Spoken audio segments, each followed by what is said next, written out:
Particular గా వాళ్ళేదో ఒక వ్యాఖ్యానం చేశారు అన్నటువంటి ఆలోచనతో వాళ్ళని టార్గెట్ చేయడం, లేకపోతే అది చేయలేదు అన్నటువంటి ఆలోచనతో వాళ్ళని టార్గెట్ చేయకపోవడం, ఇట్లాంటిది ఏమీ ఉండదు వాసుదేవన్ గారు. సాధారణంగా రాజకీయ పరిస్థితి, రాష్ట్రంలో ఉన్నటువంటి రాజకీయ పరిస్థితి, దేశంలో ఎలాగైతే రాజకీయ శూన్యతని అందిపుచ్చుకొని వాళ్ళ అధికారంలో ఉన్నటువంటి తరుణం ఒకసారి మనం చూసుకుంటే, అదే పరిస్థితుల్లో రాష్ట్రంలో కూడా ఇవాళ మేము అధికారంలో ఉన్నాము. ఏదైతే జనసేన తెలుగుదేశంతో కలిపి, మీరు ఇందాక కూడా ప్రస్తావించారు, ఏదైతే జనసేనకి సంబంధించి అటు తెలుగుదేశం ఇటు భారతీయ జనతా పార్టీ రెండింటిని చెక్ పెట్టి అధికారంలోకి రావడానికి మీరు పావులు కదుపుతున్నారని ప్రశ్నించారు సోదరులు మహేష్ గారు. అది మంచి ప్రస్తావన. ఎందుకంటే రాజకీయ పార్టీ ప్రతి రాజకీయ పార్టీ కూడా తనకు తానుగా ఎదగాలనే కోరుకుంటుంది. ఆ దిశగానే ఎవరైనా పనిచేస్తారు. ఇప్పుడు మేము అలయన్స్ లో ఉన్నాము అని చెప్పేసి రాష్ట్రంలో ఎదుగుదల కోసం ప్రయత్నం చేయకుండా మేము కూర్చోవట్లా. ఈ డిబేట్ అయిపోయిన తర్వాత మళ్ళీ నేను పర్యటన ప్రారంభిస్తాను, నా పార్టీ పెరుగుదల కోసం ప్రయత్నం చేస్తాను. ఎప్పుడైతే ఇప్పుడు అందులో ప్రస్తుతం మేము మెంబర్షిప్ డ్రైవ్ లో ఉన్నాం. ఆ మెంబర్షిప్ డ్రైవ్ కొనసాగుతుంది. మళ్ళీ కొత్త మెంబర్లను తీసుకోవాలని చూస్తాను. ఆ కొత్త మెంబర్లలో అవసరమైతే అన్ని పార్టీల నాయకులు ఉండాలని కోరుకుంటాను. సాధారణ ప్రజానీకాన్ని రమ్మని చెప్తాం.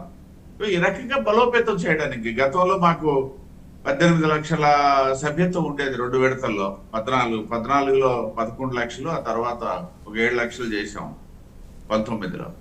ఇప్పుడు మొత్తం సభ్యత్వాలన్నీ రద్దయ్యాయి. ఇప్పుడు మళ్ళీ నూతన సభ్యత్వాలు గత నెలలో ప్రారంభించుకున్నాం. ఇప్పుడు దాదాపు ఒక 6 కోట్ల సభ్యత్వాలు పూర్తి చేసుకున్నాం. మా టార్గెట్ మళ్ళీ గత సభ్యత్వాల్ని పెంచుకోవడానికి, అంత మించి పెంచుకోవడం అనేది మా టార్గెట్. ఇందులో ఇప్పుడు మేము చూస్తున్నట్లయితే అన్ని పార్టీల వాళ్ళు వస్తున్నటువంటి సందర్భం ఉంది నూతన సభ్యులుగా. కాబట్టి అంటే నేను ఎందుకు చెప్తున్నానంటే, మా పార్టీయే కాదు, ఏ పార్టీ అయినా సరే ఫస్ట్ ఆఫ్ ఆల్ తనకు తానుగా ఎదగాలి, అధికారంలోకి రావాలని కోరుకుంటుంది. సెకండ్ ఆప్షన్ గా మాత్రమే ఇతరులతో భాగస్వామ్యంలో అధికారంలో ఉండాలని కోరుకుంటుంది. అంతే తప్పిస్తే ఎవరు ఇంకొక విషయం ఏంటంటే, మీరు ప్రస్తావించినటువంటిది తెలుగుదేశం వర్సెస్ జనసేన ఆలోచన ఎలాగున్నా సరే, భారతీయ జనతా పార్టీ వర్సెస్ జనసేన పవన్ కళ్యాణ్ గారి ఆలోచనలు అయితే మాత్రం భారతీయ జనతా పార్టీ వైపు నుండి కొంచెం భిన్న కోణంలోనే మేము చూస్తాం.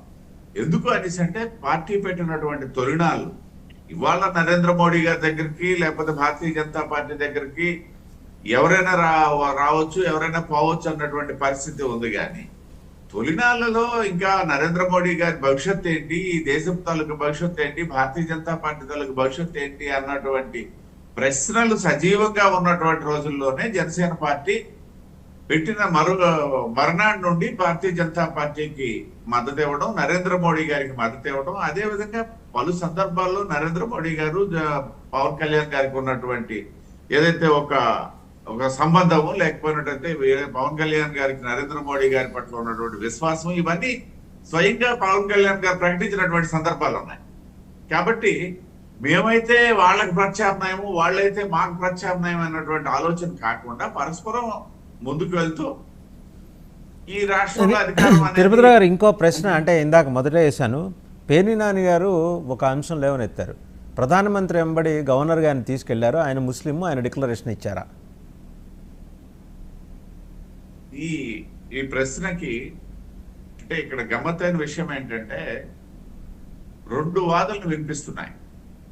ఒకటి అంటే ఈ డిక్లరేషన్ సంబంధించి, ఒకటి ఈ దేశంలో ఉన్నటువంటి రాజ్యాంగపరమైనటువంటి పదవుల్లో ఉన్నటువంటి రాష్ట్రపతి, గవర్నర్లు, ఇట్లాంటి వాళ్ళు, even chief justice of India, ఇట్లాంటి కొన్ని వ్యవస్థలకు సంబంధించి అటువంటిది అవసరం లేదు అన్నటువంటి ఒక వాదన వినిపిస్తుంది. సబ్జెక్టివ్ కరెక్షన్ నిబంధనలు ఏమున్నాయనేది కొంత అస్పష్టంగానే ఉన్నాయి. అలా అని చెప్పేసి ముఖ్యమంత్రులకు ఉందా అనేసి అంటే లేదని చెప్పడానికి మాత్రం స్పష్టంగా ఉన్నాయి. ఇక్కడ మనం ఆలోచించాల్సింది ఏంటనేసి అంటే, ప్రధానమంత్రి గారు ఈ రాష్ట్ర ప్రథమ పౌరుడు. ఈ రాష్ట్ర ప్రథమ పౌరుడు ఆనాటి జగన్మోహన్ రెడ్డి గారు, లేకపోతే ఇవాళ చంద్రబాబు నాయుడు గారు కాదు కదా.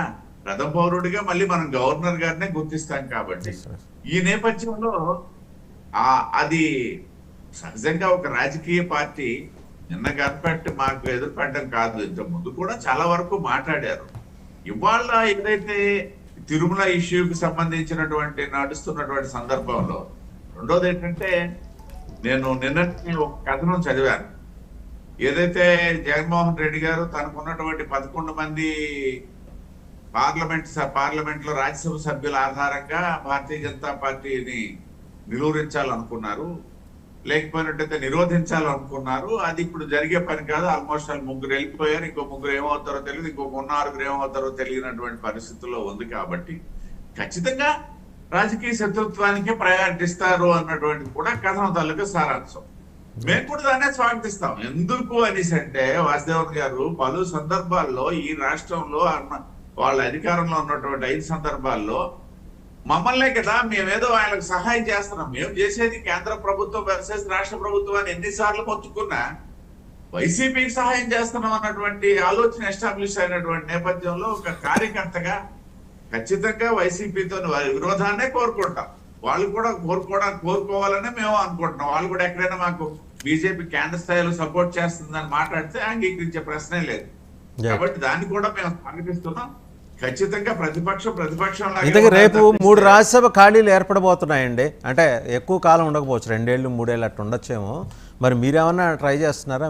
మళ్ళీ మీకు పరిమళ నత్వాని, ఇలా జత్వాని, ఇలా ఈ పేర్లతో ఉన్న వాళ్ళని దింపుతారు కదా మీరు రంగంలో. అధికారులు ఇటు కూటమిని పరిపాలిస్తున్న వాళ్ళు ఎవరున్నా సరే, జగన్మోహన్ రెడ్డి ఉన్నా మీరు దింపుతారు, చంద్రబాబు ఉన్నా దింపుతారు. ఈసారి ఎవరిని, ఏ పారిశ్రామికవేత్తని దింపబోతున్నారు? జాతీయ పార్టీగా మేము మా దృక్కోణం జాతీయ స్థాయిలోనే చూడడం జరుగుతుంది. రాజ్యసభ మనందరికీ తెలిసిందే. ఇవాళ రౌడీలకి ఆలవాలం అయిపోయి ఉండొచ్చు, లేకపోతే ఇల్లిటరేట్స్ కి ఆలవాలం అయిపోవడం. రాజ్యసభ తాలూకు ముఖ్యోద్దేశం ఏంటంటే, అది పెద్దల సభ. ఏదైతే లోక్సభకి ప్యారలల్గా ఈ దేశానికి సంబంధించిన అంశాల్లో అక్కడ ఒక మంచి చర్చ జరగాలి అన్నటువంటి ఏర్పాటైన సభలో భారతీయ జనతా పార్టీ నుండి ప్రాతినిధ్యం వహించిన వాళ్ళను కూడా ఆ స్థాయిలో ఉన్న వ్యక్తుల్ని మాక్సిమం అలా అక్కడ సెలెక్ట్ చేయడం జరుగుతుంది. అదే నేపథ్యంలో కొంతమంది ఇండివిజువల్స్ ను కూడా పెద్దల సభలో ఉన్నట్లేదు. మీరు చూసే ఉంటారు, గతంలో ఈ నామినేటెడ్ రాజ్యసభలో నామినేటెడ్ వాళ్ళకి ఉన్నటువంటి, లోక్సభలో నామినేటెడ్ సభ్యులు ఉంటారు కదా, వాళ్ళ సెలక్షన్ లో గతంలో ఉన్నటువంటి పారామీటర్స్, భారతీయ పార్టీ తీసుకుంటున్నటువంటి పారామీటర్స్ ఒకసారి ఆలోచించేటప్పుడు ఆ స్థానాలకి న్యాయం జరగాల. ఆ స్థానాలు ఏదైతే రాజ్యాంగ పరంగా ఏర్పాటు చేశారో ఆయా సభల్లో వాటికి ఆ నామినేషన్. అంటే మీ వైపు నుంచి ఏం ప్రపోజల్ లేదా అండి? నేను అడుగుతున్నది ఏంటంటే, ఏపీ బీజేపీ వైపు నుంచి ఖాళీ అవుతున్న దాంట్లో కనీసం 2 ఏళ్ళు 3 ఏళ్ళు 3 వస్తున్నాయి కదా, అందులో ఒకటి మీరు కూటమిలో ఉండే ప్రపోర్షన్స్లో భాగంగా మీ వైపు నుంచి ఏమైనా రిక్విజిషన్ మీ రాష్ట్ర అధ్యక్షురాలు కానీ మీ సీనియర్ నాయకులు కానీ ఏమైనా చేసే అవకాశం ఉందా? చేశారు ఆల్రెడీ? ప్రస్తుతానికైతే నా వద్ద దానికి సంబంధించి సమగ్రమైన సమాచారం లేదు. ఆ అవకాశం అయితే ఉండదు అనుకుంటున్నాను. ఎందుకంటే 3 కాబట్టి వస్తున్నటువంటి సమాచారం ఆధారంగా చూస్తే అందులో ఒకటి మా మిత్రపక్షం జనసేనకి ఇవ్వడానికి ప్రయత్నం జరుగుతుందని చెప్పేసి, అదే పేర్లు ఏమైనా వినిపిస్తున్నాయి అనుకోండి నాగబాబు దగ్గర నుండి వేర్వేరువి. కాబట్టి ప్రస్తుతానికైతే ఆ ప్రశ్న ఉత్పన్నం అవ్వదని చెప్పేసి నేను అనుకుంటున్నాను. భవిష్యత్తులో పార్లమెంట్లో ఏదైనా ప్రశ్న అడిగినప్పుడు దానికి సమాధానాలు ఇచ్చేప్పుడు ఈ సందర్భం ఉత్పన్నం కాదు, ఈ ప్రశ్న ఉత్పన్నం కాదన్నట్టు చెప్పారు. జనరల్గా అలాగే వస్తుంటే మళ్ళీ మీ దగ్గరకు వస్తాం. ఒకసారి బాలకోటే గారి దగ్గరికి వెళ్తాం. బాలకోటే గారు, సరే ఈ లడ్డు వ్యవహారం ఇవన్నీ పక్కన పెట్టండి, ట్వీట్లు. ఈ కృష్ణా జిల్లా గొడవ ఏంటండి? ఆయన కొలిగిపూడి శ్రీనివాసరావు గారికి వచ్చిన ఇబ్బంది ఏంటి? ఆయన మీద ఆ స్థాయిలో అక్కడ కృష్ణా జిల్లా, మీరు కృష్ణా జిల్లా వారు కాబట్టి అడుగుతున్నా, ఆ స్థాయిలో అక్కడ తిరుగుబాటు రావటం ఏంటి? ఈ చిన్న గీత పక్కన పెద్ద గీత గీసే ప్రయత్నం ఎందుకు జరుగుతుంది అక్కడ? వాసు గారు నమస్తే.